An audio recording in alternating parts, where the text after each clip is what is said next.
बस इथं आमते तुला नव्हतं का सांगितलं मला लहानपणीचा मित्र आम्ही तिसरी दहावी एकाच वर्गात होतो आज तो तुषार या शुभेच्या तोंडात आहे ना 24 तास तू नाव असन. अरे आम्ही ते करतो आम्ही ते करतो.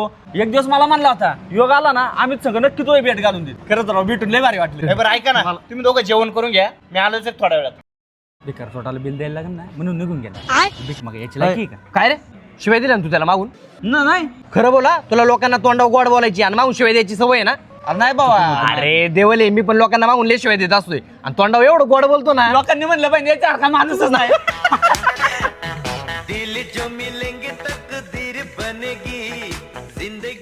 बस बस बस बस आम्ही इथं राहतो तू? हा इथं बरं बरं बरं गोगल तर ते माझा. हा सॉरी बरं का उद्या तुम्ही बुलेट घ्या बरं का. बरं बरं ठीक आहे. यायचं बघा एवढं लखपती बोर्डाचे तरी याला 150 रुपयाचं गॉगल घेते. याला बेकार सोटाला एवढी दारू बाजली एवढा खर्च केला आणि याला 150 रुपयाचा गॉगल सुटवा नका.